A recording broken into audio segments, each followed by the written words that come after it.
Yep. Number three on our leaders list is, now that you've collected this information, you've charged the mindset of your team, it's time to develop a cultural or talent brand. So think of, we all think quickly that we have to brand and market our product, our services, and things like that. But the last brand we think we need to address, that is actually the one that feeds your talent pipeline, is how do we represent ourselves as an employer to this area? Yeah. And most companies talk about, we're a 110,000 square foot facility that was founded in 1979 by insert name here, which is great. It's part of the history. And no, I think history is important. But developing a cultural or talent brand that's driven by the associates, because everyone, when they're looking at job posts or deciding where they want to apply for a job, are thinking, what's in it for me? And quite frankly, Bryon, they're not going to believe what I have to say about it, but they are going to believe it from our associates and from our leadership, of answering the sometimes scary question, why does someone want to work here?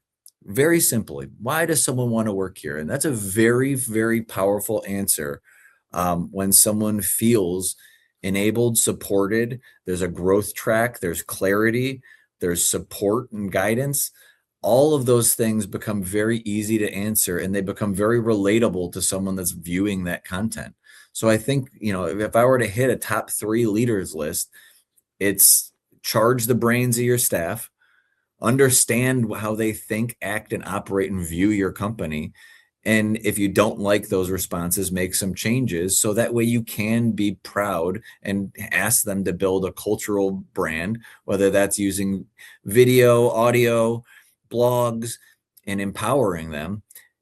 And watch as your talent pipeline blossoms. You come from a reactive staffing position to an active talent pipeline. And quite frankly, you can eliminate the need for staffing companies. And I applaud companies that do that.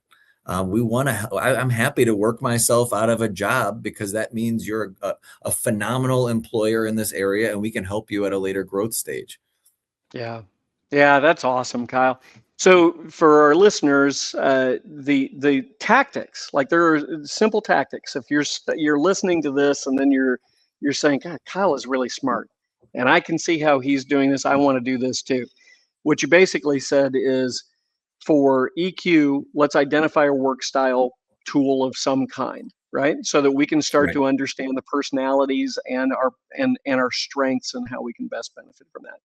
2, understand your employees and what motivates them. And so that's really a research perspective. So put in feedback loops, whether that's 360s at the annually, or whether that's after every project, doing some sort of a review after each one.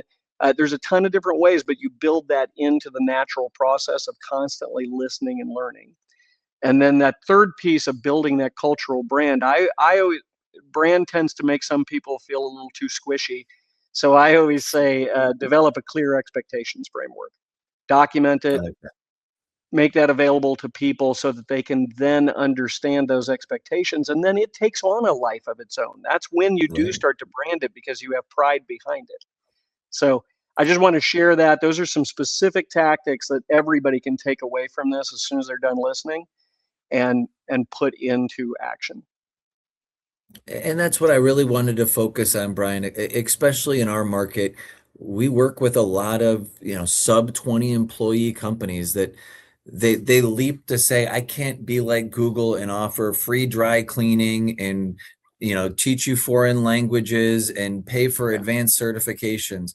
But they don't realize that there's local and state subsidization for formalized training, and that there's all sorts of perks that they can offer beyond hastily throwing a couple pizzas in the break room and saying that's employee appreciation.